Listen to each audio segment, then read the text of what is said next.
Salut à tous! Aujourd'hui, nouvelle vidéo tuto mécanique avec ici le changement de sa chaîne de puissance, sa chaîne de transmission. On voit ici sur cette moto bécane, j'ai une couronne neuve. En effet, mon kit chaîne était flingué, donc j'ai derrière la poulie un pignon neuf et ici une couronne neuve. Et j'ai commandé ceci, donc je l'ai pris sur la mobilette.net. Alors il s'agit d'un kit chaîne, donc c'est taille unique. Donc l'avantage c'est que ça peut faire plusieurs gabarits. Et l'idée donc c'est que moi je vais venir, voilà, c'est livré comme ceci, avec dedans une attache rapide. Et l'idée, voilà, je vais venir placer donc ma roue ici embutée vers l'avant, venir positionner ma nouvelle chaîne, regarder où est-ce que je dois la couper. Il y aura sûrement quelques maillons à enlever ou alors avec un peu de chance elle ira du premier coup.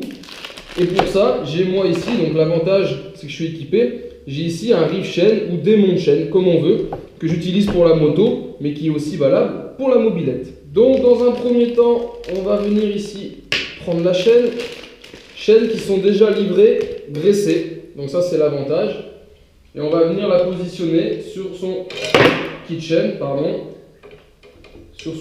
de façon à pouvoir vérifier la longueur de celle-ci. Donc pour ça c'est tout simple, on la fait passer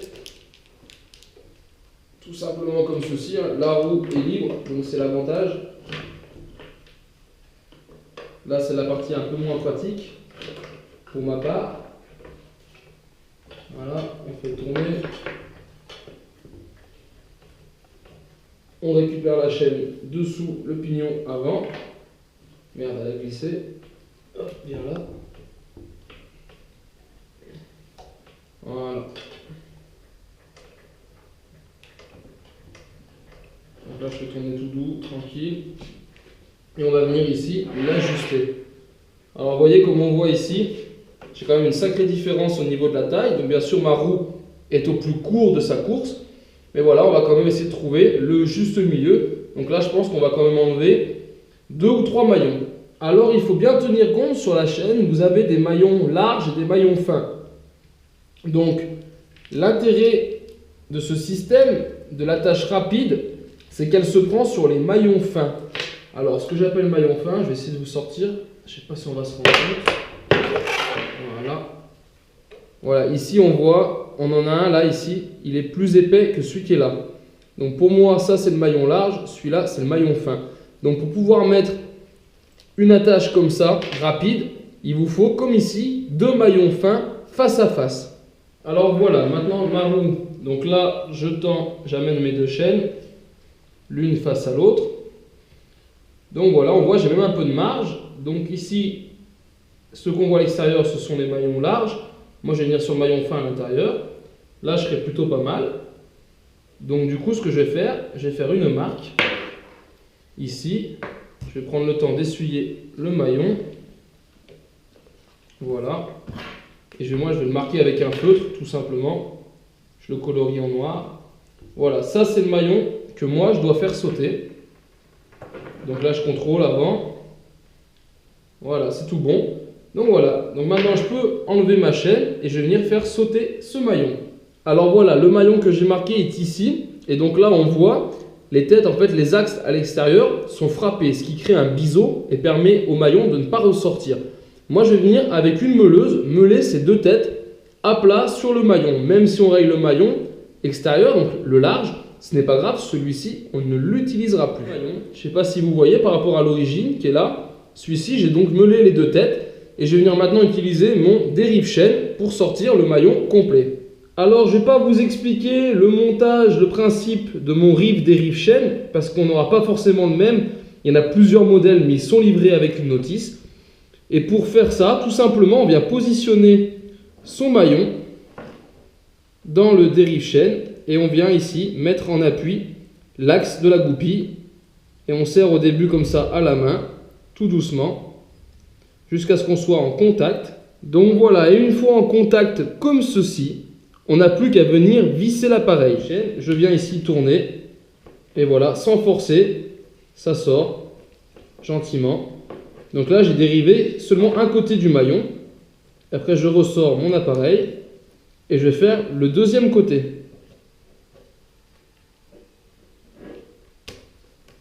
Voilà, là je vous fais voir la pièce. Voilà, on voit ici, vous voyez l'axe qui est dans le maillon. Comme j'ai meulé la tête, de ce côté-là en poussant, je fais sortir l'axe. Ce qui est plutôt pratique. Maintenant, on renouvelle l'opération aussi de l'autre côté. Voilà, on visse, on visse, on visse.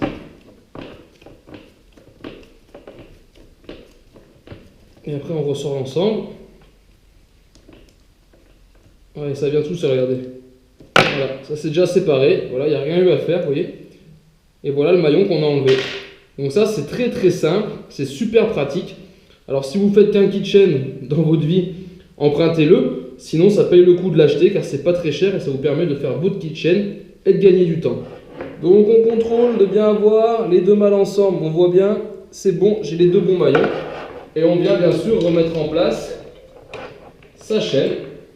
Donc là, voilà, ma chaîne est en place, on contrôle, vous voyez, nickel. On arrive bord à bord, donc c'est cool, tip top. On aurait pu laisser aussi un maillon de plus, sachant qu'on a de la marge ici. Mais là, autant le faire un peu plus court. De toute façon, le kitchen, surtout la couronne, la chaîne va prendre un peu de jeu, mais la couronne, les dents vont se creuser. Pareil pour le pignon au niveau de la poulie. Donc automatiquement, on aura bien comme ça une belle course pour venir ajuster notre tension de chaîne au fur et à mesure qu'on va rouler. Maintenant, on ouvre notre petit sachet, on récupère notre attache rapide qui est toujours composée de 3 parties. Le maillon, la fermeture du maillon devant et le fermoir ici par clips. Donc ce qu'on vient faire, le maillon, on le met par l'arrière de façon à avoir l'attache finale devant nous, ce qui sera plus simple pour démonter. On associe les deux chaînes. Donc vous voyez, moi c'est fait, voilà. Donc là on peut tourner, ça entraîne bien. Donc mon maillon il est là, il est déjà pré-graissé, donc c'est l'avantage. On vient mettre cette partie plate en façade, tout simplement, voilà, on la pousse. Et après on a ce petit clips. Alors moi je mets toujours la partie ronde du clips, la partie fermée.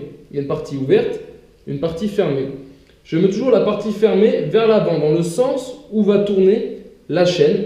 Je pars du principe que si on vient accrocher le maillon, ça évitera qu'il saute parce qu'il sera dans le sens de la marche. Et donc là, on vient l'appliquer comme ceci. Je vais vous faire un gros plan.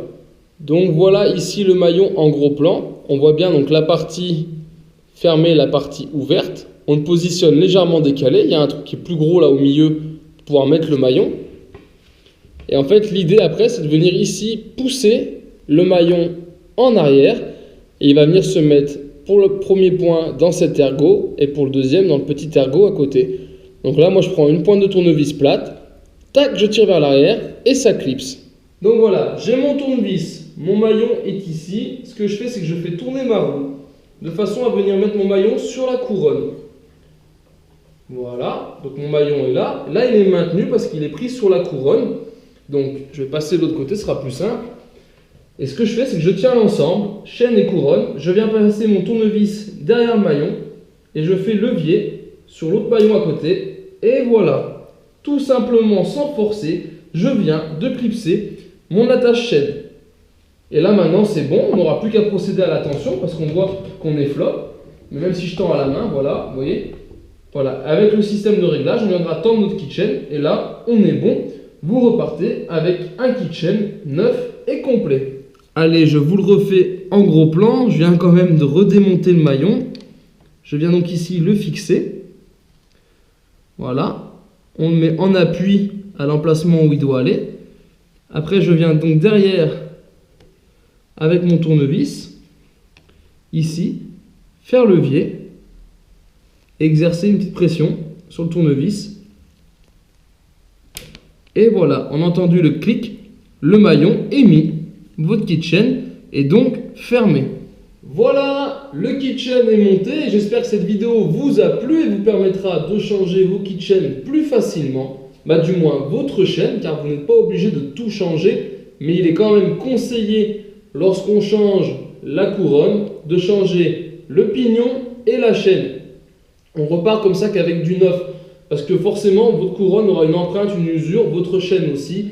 Et faire moitié-moitié n'est pas forcément super. Maintenant, si c'est pour rouler une fois dans l'année, je comprends qu'on ne veut pas investir. À partir du moment où on va rouler quand même régulièrement avec sa mobilette, c'est mieux de repartir avec un kitchen neuf, sachant que l'ensemble ne coûte pas très cher. En attendant, je vous invite à me retrouver sur ma chaîne 100% mobilette Youngtimer pour d'autres vidéos, tutos et présentations. Et en attendant, ciao ciao!